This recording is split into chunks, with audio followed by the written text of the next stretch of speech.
The South African government is adamant that the upcoming BRICS Summit will provide answers as the world is fractured by competition, geopolitical tension, inequality, and of course the deteriorating global security situation.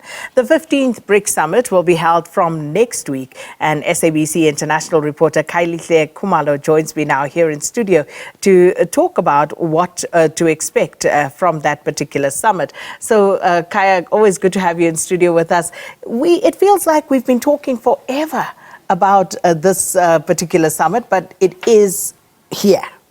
Well, very much so, Sakina, especially because, preceding to the days, there was that uncertainty about, is the Russian president coming? And then eventually there was a very clear statement from the presidency that President Putin is going to attend virtually and is going to be represented by their Foreign Affairs Minister, Sergei Lavrov. But quite a lot really has been happening in terms of so many side events, whether you're looking at the issues pertaining to cybersecurity and many other aspects when it comes to the economic environment, especially because we do know that for South Africa, what has always been the position of Pretoria is that BRICS should work for Africa in terms of economic recovery.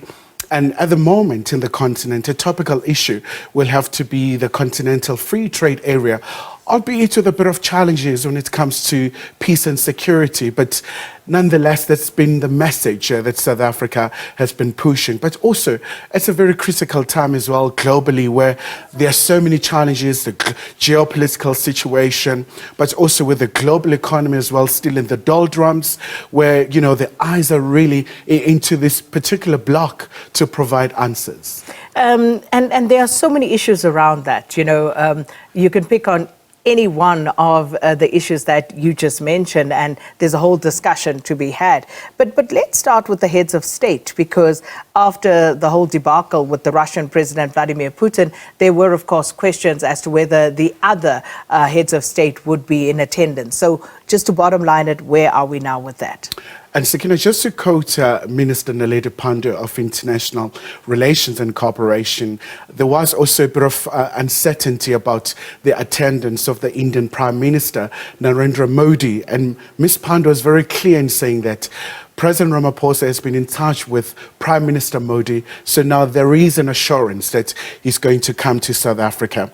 So we do understand that also the Chinese President Xi Jinping is going to come to South Africa. There'll be a state visit, and also we do understand the Brazilian President Lula da Silva is going to come, which is going to be a very sentimental experience for him, especially because of the Lula moment that was once popular in South Africa. Yeah. So it's going to be a very interesting time.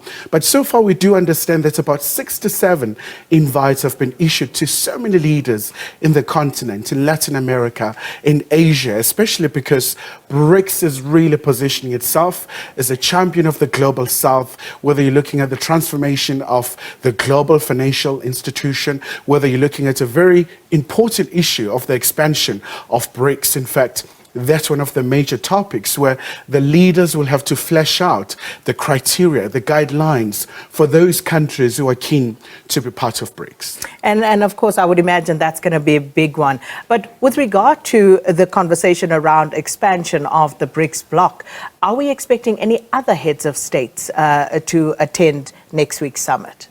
So, for example, we do know that Iranian President Raisi is going to come to South Africa. Already we saw the Iranian Foreign Affairs Minister trying to lobby South Africa to support them, but also we do understand the Algerian President went as far as going to China to try and get, support from Beijing, especially given the role of China within the BRICS bloc.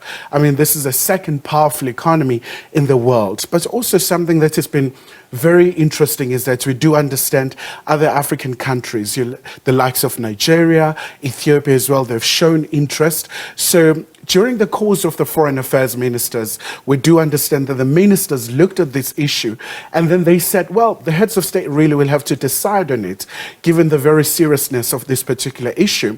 But also something that's really interesting will have to be the new development bank of BRICS, and is headed by the former Brazilian president, Dilma Rousseff, someone who really understands the financial situation. She was the head of state in 2014 in Fortaleza when they formed this particular bank. It's all very interesting, and I can't wait to have all of these conversations. But thank you so much, Khayelihle Khumalo. I'm sure we'll be talking more. And of course, SABC will have you covered wall to wall on that particular BRICS Summit. We have been reporting on some of these side events leading up to next week's summit. So very interesting conversations to be had.